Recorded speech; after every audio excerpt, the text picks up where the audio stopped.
Hi again, everyone. Now, I haven't mentioned before, but well, I may have mentioned, but I can't remember. I do my mountains out of sort of chicken wire. Actually, this isn't chicken wire. I've decided to use a bird netting wire this time round because it's very easy to shape, and it's used for a lot of craft projects and things. There's two main reasons I use this. One is that it's cheap and easy to use, and the other reason is that because it's very, very difficult to get extruded foam. The foam.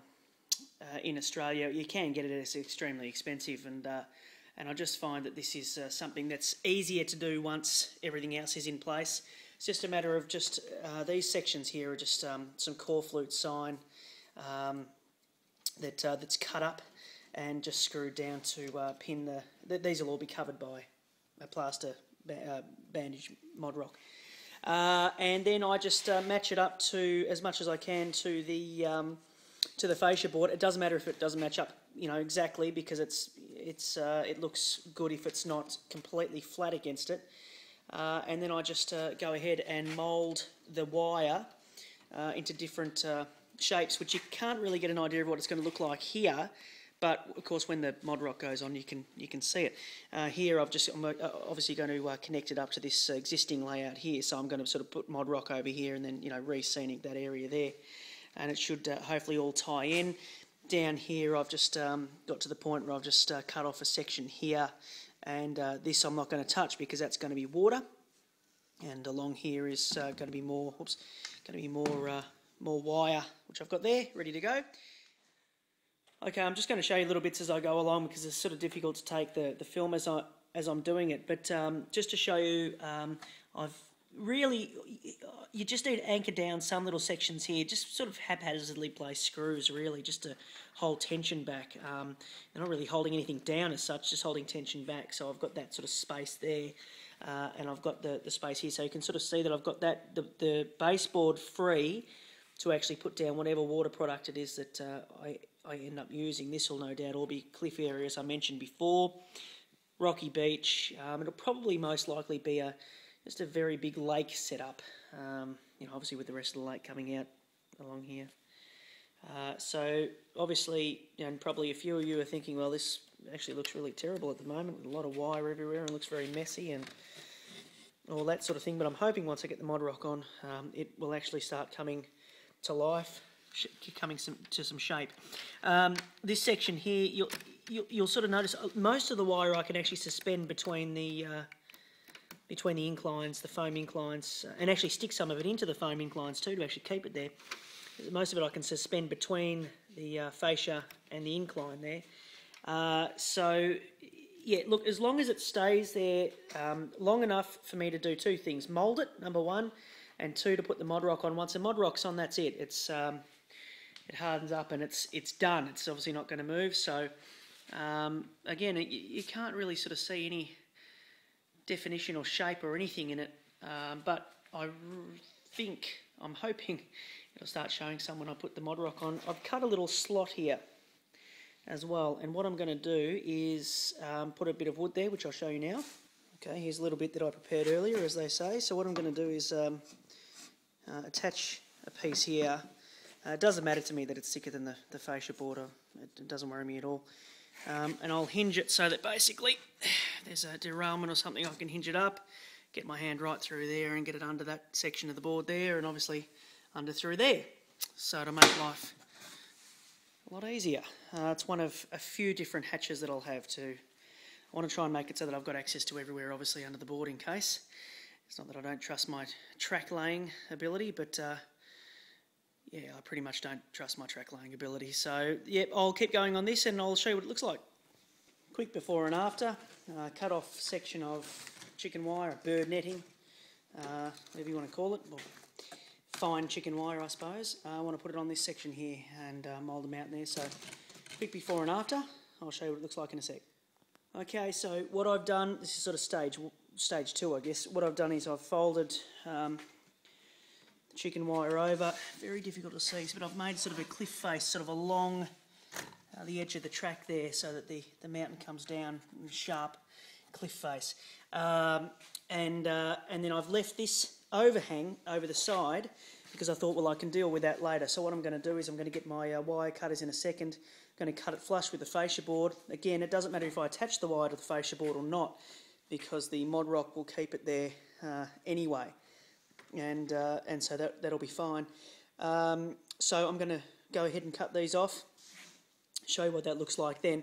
The good thing about using the wire, there's good and there's bad. One of the good things is using the wire, you can almost, if you bend the wire in certain ways, you can sort of trick the wire into staying tensioned against the side of something, rather than wanting to fling up all the time. If you bend it sort of higher up, which is great for cliff faces, then of course lower down it's not going to be as tensioned, it's going to stay sort of pretty well where you want it to be.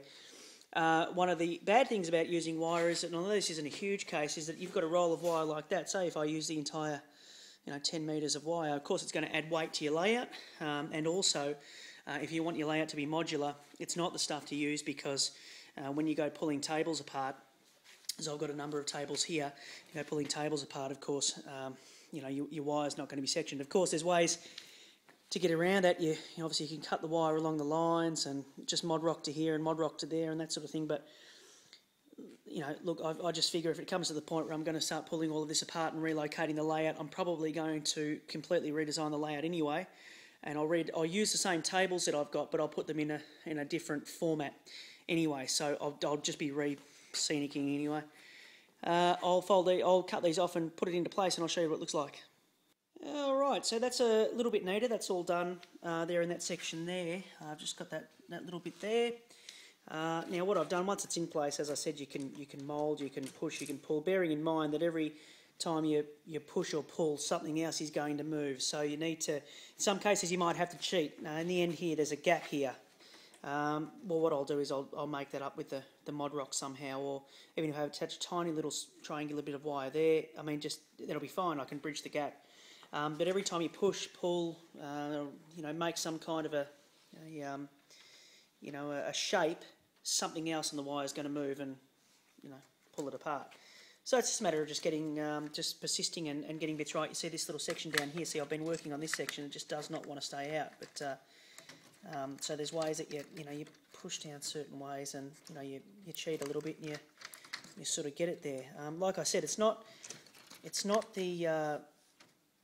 certainly not everyone's cup of tea using wire to mould mountains.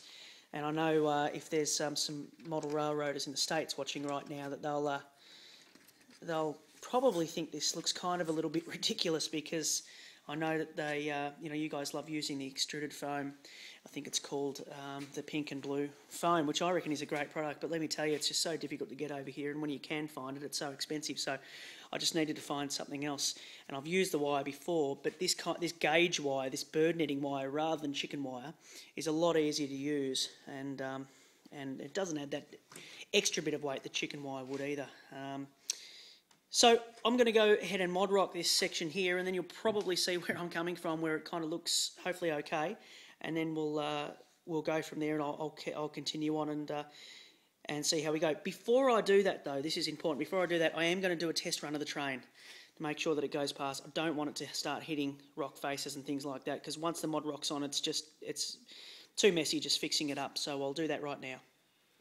Okay, so first of all, we'll just do a simple run-by test with the diesel and make sure that it doesn't snag on anything or get too close, that any of it knocks.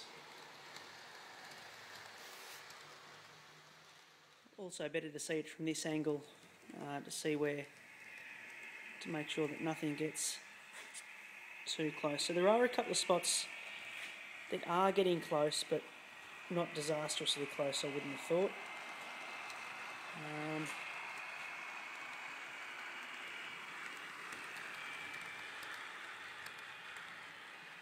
Yeah, to me that all looks fine. I'll try the steam loco now. Figure if both of these two can go past, any other loco I get should be able to handle it.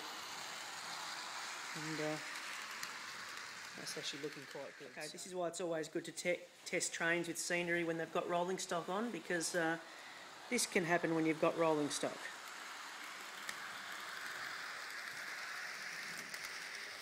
There we go, you saw it just caught just then. So what can happen there obviously is that's just an ongoing problem, then you've got to re-scenic and everything like that. So That was over in this section here, which obviously now when I look at it is actually far too close to the tracks. So I'll move all that back and give it another test. Okay, I've now altered this corner section quite a bit, so I think that I've flattened it out down the bottom sections. I think this will be fine. That's passed, and definitely clears all of it there, so that will be fine. So I'll mod rock all of that and get back to you and show you what it looks like.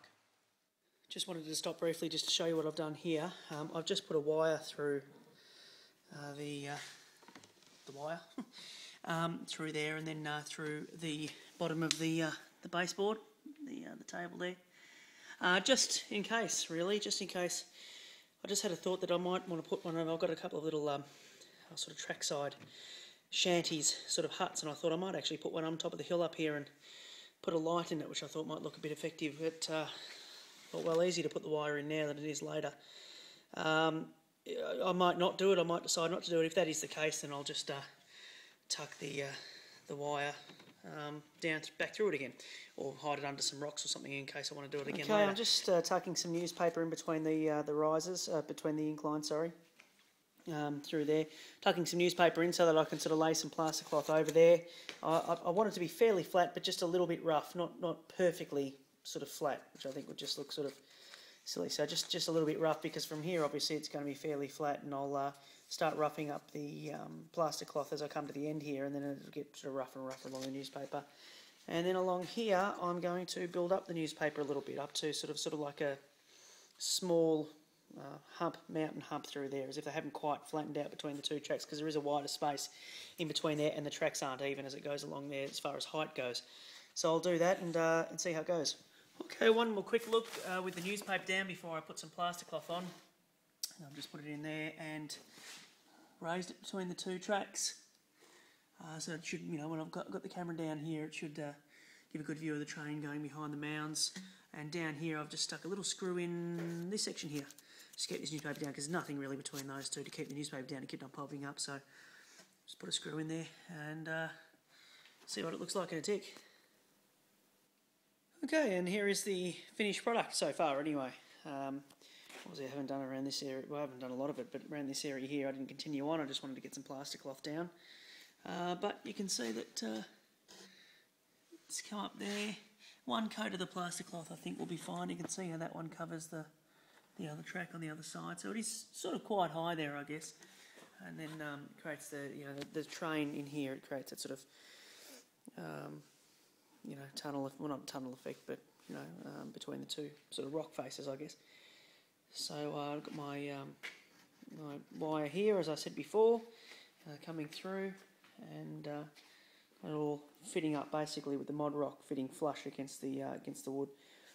That does actually, as over time, that it can come off a little bit, but you can maintain it fairly well. It's not too bad, and with a thick coat of paint over the fascia board and also over that corner of the mod rock there, it tends to stay pretty firm.